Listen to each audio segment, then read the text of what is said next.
Como bien saben, los oyentes de PBO Radio 91.9 FM, la radio con fe, los televidentes del PBO en Facebook, Twitter, YouTube, en Willax, por supuesto, nosotros no somos fans de Vizcarra ni somos guaricopaleras moqueguanas, pero somos creyentes del Estado de Derecho y de la pluralidad de opinión. Para tocar el tema Vizcarra Congreso, Vizcarra Inhabilitación, Vizcarra Comisión Investigadora, Vizcarra Poder Judicial, le estamos tocando la puerta a alguien que tampoco precisamente es un admirador de Vizcarra, pero tiene un punto discordante con el común de las personas. Estamos hablando del doctor Wilmer Medina Bárcena. Doctor Medina, buenos días. ¿Cómo está, Fili? Muy buenos días, a tus órdenes. Vamos por partes. El día de ayer, la comisión, no la Bajato, sino la comisión investigadora del Club de la Construcción, lo convocó a Martín Vizcarra Cornejo, en su condición de ex gobernador de Moquegua, de ex ministro de Estado, a comparecer ante el Congreso para saber qué tiene que ver él con las carpetas fiscales, porque hay que decirlo, de ICSA, de Obrainsa e inclusive de INCOT. Y él ha hecho uso de su derecho a guardar silencio. Entiendo por qué él considera que eso también está siendo investigado por el Poder Judicial. ¿Cuál es la visión general de esta situación según usted? A ver, Philip, yo de verdad he seguido el tema y he visto con sorpresa y preocupación que la comisión que preside el señor Alarcón haya aprobado con amplia mayoría la propuesta de inhabilitar. Ojo, doctora. Todavía no estamos en el tema de la inhabilitación. Yo le he preguntado primero por el Club de la Construcción, a lo que a él se ha negado a hablar. Después vamos a hablar del tema de la inhabilitación, porque son dos comisiones. La comisión que preside Almerí es la del Club de la Construcción. Correcto. Sí, efectivamente, no es la primera vez que recurre a esta estrategia el señor Vizcarra, ¿no? Anteriormente, creo que hace unos 15 días o 2 semanas también hizo lo mismo. Ha sido citado, y él en ejercicio legítimo de su derecho, ¿puede hacerlo cualquier persona? Sí puede hacerlo cualquier persona. ¿Puede hacerlo un político? Ahí tengo mis reservas. El político ciertamente está sujeto al escarnio público, y un político lo que tiene que tratar de ser es, además de haber ejercido la noble función de ejercer el cargo público, debe someterse al escrutinio. Y uno de los escrutinios son las comisiones investigadoras. ¿Debe responder? Yo creo que debe responder. Y en el caso del señor Vizcarra, Philip, creo que la exigencia es mayor, porque él, durante todo su gobierno, levantaba la bandera de la lucha frontal contra la corrupción.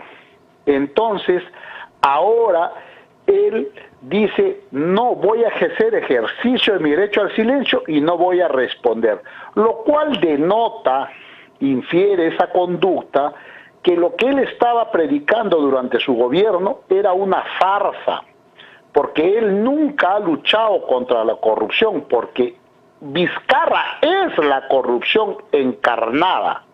Es por eso que ahora, recurriendo a argucias legales que efectivamente la ley franquea, evita responder, bajo el argumento, fíjate, Fili, esto es importante, de que dice, yo estoy respondiendo ante los órganos competentes, en este caso la Fiscalía. A ver, hemos escuchado a los fiscales, sobre todo al señor Juárez Atoche, decir en una entrevista, cuando le ha preguntado, la periodista le dice, ¿y ha respondido? Y él ha dicho que no responde, simplemente ha dicho, no recuerda, no sabe, no se olvida, simplemente recurre al argumento de que no recuerda. Entonces, es un señor que está acostumbrado a falsear la realidad cuando dice, no voy a responder ante la comisión del Congreso porque es una comisión política, voy a responder ante el órgano técnico que es la Fiscalía.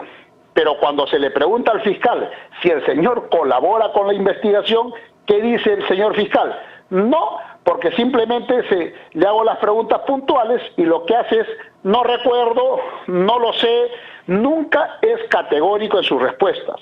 En conclusión, lo que está haciendo es simplemente hacer lo que hace todo culpable, rehuir la acción de la justicia, no colaborar ni en sede fiscal ni en sede congresal. Tanto más que la investigación que se hace en sede congresal es para efectos políticos, no es para efectos jurisdiccionales. El Congreso no aplica ninguna condena, ninguna sanción. La sanción que aplica va a ser la sanción de inhabilitación. Esa es otra cosa, luego. Lo cual además yo también estoy en contra, ya en todo caso para tu siguiente pregunta. Ahora bien, desde el punto de vista legal, cualquier persona se puede acoger al derecho al silencio porque se podría autoinculpar. El señor también argumenta de que se le está haciendo una doble investigación, es decir, una en el Congreso y otra en carpeta fiscal. Esa es la situación de él. Pero ¿y cuál sería la situación de Edmer Trujillo o Carlos Extremadoiro? Podrían hacer lo mismo, o sea, siempre van a decir, en el Congreso no hablo y en el tema fiscal, porque ellos están metidos en el tema, ojo, de INCOT y de Obrainsa y de ICSA, decir, no me acuerdo, no me acuerdo, no me acuerdo, no me acuerdo, no preciso, no conozco. ¿Eso podría ser considerado por la Fiscalía como obstaculización de la justicia? Pero por supuesto, todos los investigados, independientemente de Extremadoiro, de Edmer Trujillo, Vizcarra, recurrir a ese tipo de respuestas no hacen más que agradar su situación. ¿Por qué? Porque las declaraciones de los colaboradores eficaces está siendo corroborado con actos objetivos que creo que cada domingo nos viene presentando los medios de comunicación. Y no son pues uno. Te escuché en la mañana y siempre que has tratado de las corroboraciones, de las colaboraciones eficaces, de las delaciones llamadas en Brasil, hiciste un símil. Lo que ocurre con Vizcarra, que está sujeto a un proceso de investigación como consecuencia de una delación o una colaboración eficaz, o ya son varias colaboraciones. Y con el caso del señor Alan García. En el caso de García, después de 6 meses, el señor Nava le dijo que le llevaban loncheras, y nada más. Han pasado, hay una miembro del Partido Aprista, Carla Calle, que contabiliza todos los días, creo que a la fecha van 470 días desde que se produjo esa supuesta colaboración del señor Nava, de las loncheras, por la cual ha obtenido libertad, pero no ha sido corroborada con la contundencia que está siendo corroborada las declaraciones de los colaboradores del caso del señor Vizcarra. Perdón, además, yo me voy a poner en el caso ¿ya? Como comprenderá el doctor Wilmer Medina, yo no le soy simpático a una cantidad de gente, ¿no? No sé si más y menos, ¿no? Pero yo me pongo a pensar en el día de mañana que alguien diga que para venir a que lo entrevisten acá paga. Y mañana diga, yo le he dado plata a Philip Butters, o yo le he dado plata a Judy Rodríguez, o yo le he dado plata a Quique Bravo. Y lo dice. ¿Por qué? Porque lo dice. Evidentemente, toda la MUL, el Útero, la República, el Comercio, RPP y todos los que me detestan van a decir que yo soy un desgraciado. Y por supuesto los twitteritos, facebookeritos, lo que sea. Eso lo pueden hacer por simpatía o por antipatía. Me defenderán mis amigos, me atacarán mis enemigos.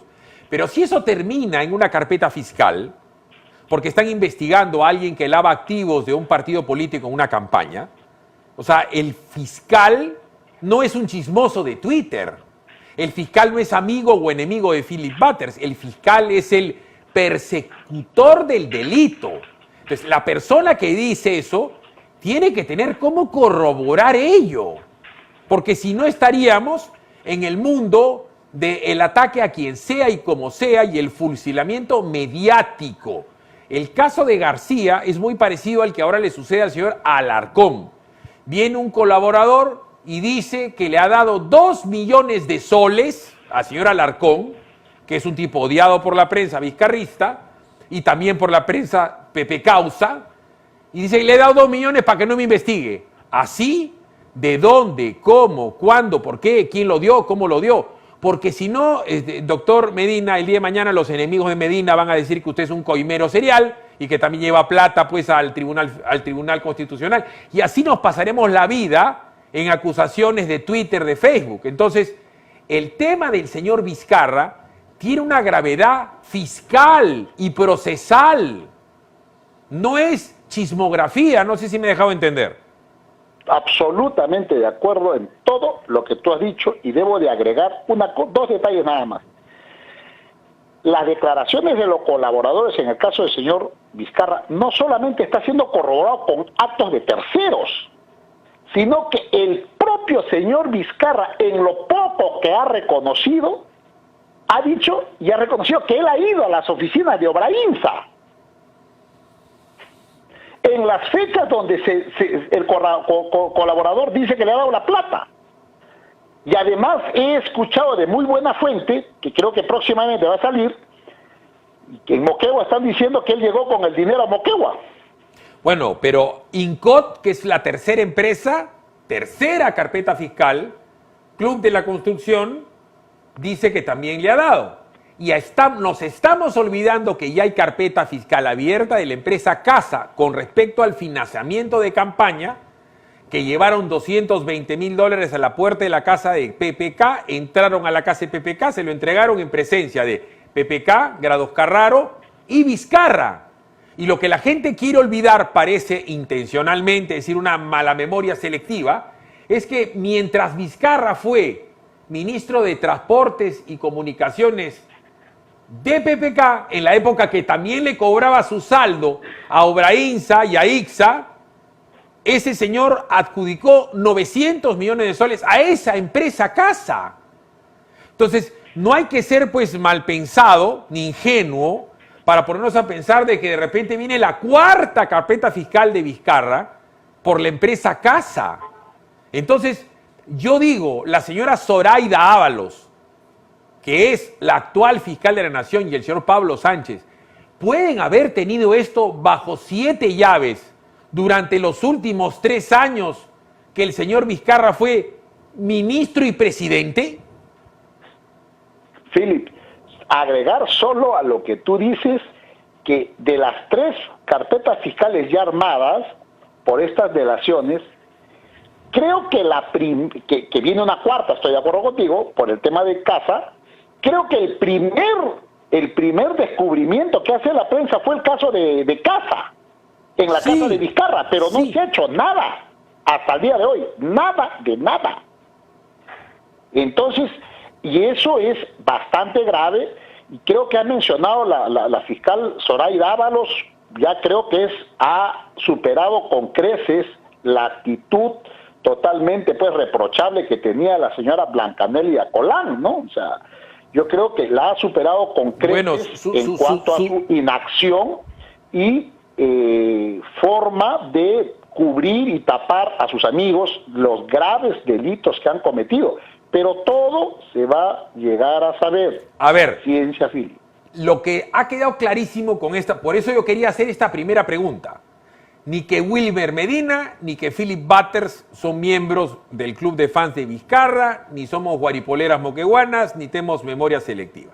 Dicho esto, la comisión Alarcón, la comisión de fiscalización, una vez investigado el caso Swing, y lo digo lento, con Swing, ha considerado que Vizcarra encabeza una red criminal que topa el Estado, que copa el Estado, en los ministerios del Desarrollo e Inclusión Social, Cultura, Transportes, y que esta red de corrupción se dedicaba a dar trabajo a gente afín a su ideología o a su simpatía, gente que no estaba capacitada para recibir esos dineros y que terminaron ganando mucho dinero. Ejemplo, el señor Swing. Esa comisión del antipático Alarcón, al cual hemos mencionado como un presunto corrupto, o sea, no estoy... Por eso era el orden de mi interrogante con el doctor Medina. O sea, no estamos tratando de tapar nada. El señor Vizcarra podría ser inhabilitado como lo fue Fujimori antes de ser juzgado. Es decir, el señor Vizcarra se podría quedar sin la posibilidad de ser candidato en las próximas elecciones en la medida que se lleve un proceso célere con respecto a esa inhabilitación de 10 años. ¿Cuál sería ese proceso? A ver, Philip. Todos creo que siempre digo y soy objetivo en lo que opino y tengo una línea de pensamiento uniforme, porque yo lo que defiendo son principios, no personas, sobre todo cuando opino. Y cuando opino también digo, yo desprecio al señor Vizcarra por todos los motivos que tengo y que tiene la población, sobre todo por el tema de COVID y todo eso, lo desprecio como persona, como presidente, etcétera. Pero ese desprecio que muestro a este señor no me va a hacer jamás perder la objetividad en un análisis constitucional sobre lo que ha pasado ayer en la comisión de proponer su inhabilitación política para ejercer cargo público. Entonces, yo opino lo siguiente, esa inhabilitación es inconstitucional y además contraria a la Convención Americana de los Derechos Humanos. ¿Por qué, Phil? El artículo 23 de la Constitución, de la Convención, dice, se ocupa sobre los derechos políticos de las personas, entre ellos de los peruanos. ¿Y qué significa el ejercicio de los derechos políticos? Elegir y ser elegido. Y dice el inciso segundo del artículo 23 de la Convención que solo se puede privar o se puede limitar el ejercicio de los derechos políticos de una persona, vale decir, de un peruano, siempre y cuando que exista, entre otros motivos, condena firme impuesta por juez penal competente. Mientras tanto, la figura que nuestra Constitución, el reglamento del Congreso, establece de la figura de la inhabilitación política, no solamente no está bien desarrollada, porque no se estableció cuáles son las causales, adicionalmente esas disposiciones son contrarias a la Convención. Por lo tanto, desde un análisis de convencionalidad, la decisión de la comisión del día de ayer no va a prosperar. Muy por el contrario, están victimizando al señor Vizcarra, porque él perfectamente, cuando logre su inscripción y presente y diga, el señor Tacha, el señor está inhabilitado, porque vamos a suponer, como tú has dicho, un procedimiento célere, y lo inhabilitan, resolución legislativa, que a pesar que vaya a pasar la comisión permanente, la subcomisión y todo eso, pero vamos a suponer que los plazos dan, perfecto, que se puede dar, perfecto. Imagínate cuando llegamos a febrero que se inscriben los candidatos al Congreso. Llegan ahí y le van a pensar, señor, ese está tachado porque está inhábil, una resolución legislativa que está tachado. Dos cosas van a ocurrir.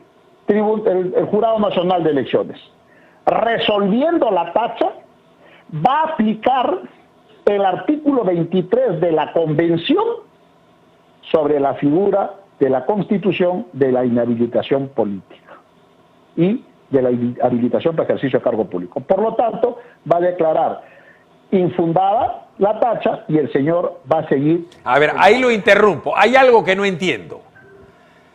¿Cómo es que el Congreso puede inhabilitar políticamente por 10 años o 15 años? No, inhabilita para ejercicio de cargo, dice. Correcto, lo inhabilita.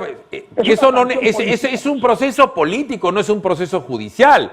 Por ende, es una facultad del Congreso y es constitucional. Entonces, lo que ahí había sería pues una contienda de derechos, o sea, ¿qué derecho es superior? El ser elegido, ¿no es cierto? Y poder participar en una contienda electoral, o que el Perú se proteja de una persona, y digo, no estoy hablando específicamente de nadie, que ha sido dañino y perjudicial para los intereses del Estado. Esa persona pudo haber sido Fujimori en un momento, en este caso puede ser él. Han habido un montón de ministros de Fujimori que han sido inhabilitados antes de ser juzgados. Entonces, eso me parece a mí una figura legal. O en último caso, debería desestimarse y borrarse del panorama constitucional la inhabilitación política del Congreso. Lo que pasa, no, sí, la inhabilitación está bien, pero la inhabilitación debería de venir, lo que pasa ahí está mal la regulación. La inhabilitación debe de venir después de la sanción penal, no antes. Ah, entonces Fujimori fue mal sancionado. Hacer este comparativo que te va a encantar. Mira, así como yo estoy en contra de ese proyecto, discúlpame, de ese mamarracho que han aprobado la Comisión de Constitución, que dice que se prohíbe que los candidatos que tengan sentencia de primera instancia están impedidos de postular. Eso es exactamente, eso es inaplicable desde el punto de vista de la Convención Americana de Derechos Humanos. Porque lo que exige es condena firme de juez penal. Es la única manera para limitar o restringir los derechos políticos. ¿Qué significa derechos políticos? Elegir y ser elegido. Entonces, así como estuve en contra y estoy en contra de esa ley, también voy a estar en contra de lo que están proponiendo. Ya, correcto, pero a ver. La misma versión que yo tengo con él. Correcto, pero es decir, no va a proceder. Ya, pero tampoco Wilmer Benítez es fan de Fujimori, entonces lo que nos está diciendo es que a Fujimori lo inhabilitaron mal cuando lo inhabilitaron. Es decir, cuando se fue, por supuesto, debió haber sido inhabilitado después de la condena.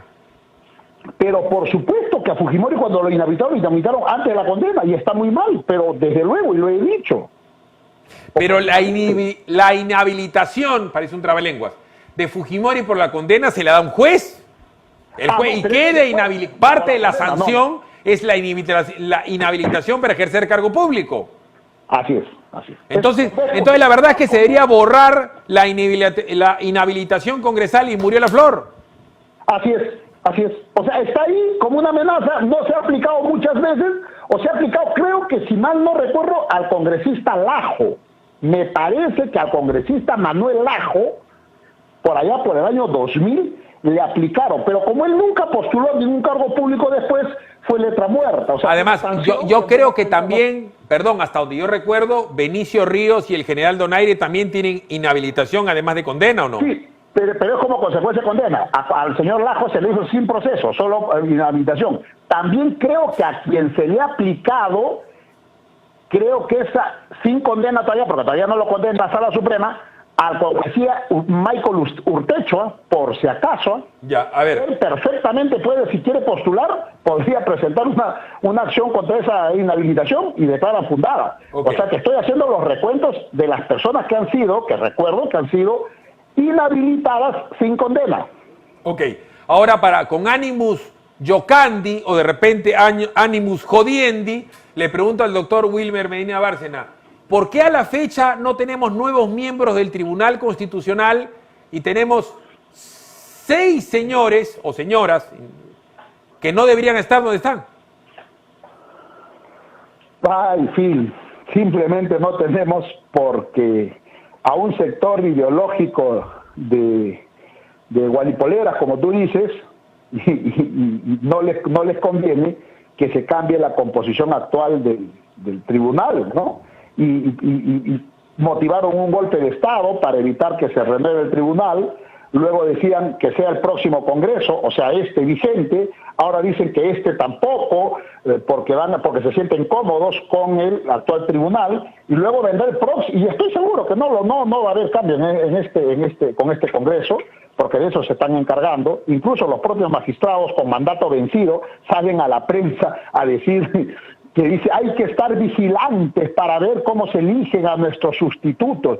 Oiga, por favor, a esas personas que salen del miembro, que son parte interesada, debo decirle que por favor, pues, que se acuerden cómo fueron elegidos y que no salgan a decir cosas barbaridades y medias, por favor. Y seguro, Kvini, con esto termino, seguro que el próximo Congreso, cuya composición va a ser diáspora y diseminada y todo, también algo nos van a encontrar y van a poner algún pretexto, porque va a ser peor que todos los anteriores, van a decir que no, que se elija el del 2026. Y así van a estar cómodamente los señores actuales, miembros del tribunal, que ciertamente pues tienen cierta predisposición de apoyar a un grupo ideológico, ¿no? Acá Judy Angélica me hace un buen recordar, retrocediendo a lo anterior que yo se me había olvidado. A Inostroza lo han inhabilitado, ¿no? Me parece que sí. Ahora pregunta, y esto acá no estoy faltando a la verdad, el César Inostroza Pariachi debe ser uno de los mejores 5 abogados penalistas procesalistas del Perú, no llegó ahí de casualidad. Y la verdad es que le prueben el patrocinio ilegal o el tráfico de influencias, lo quiero ver realmente, porque quienes lo van a juzgar son sus pares. El día que lo traigan, si lo juzgan por ello, muy probablemente él salga inocente. No sé cómo van a hacer para probarle a Inostroza que ha patrocinado ilegalmente a alguien o ha traficado influencias. No sé cómo. Ahí va a haber un problemón histórico.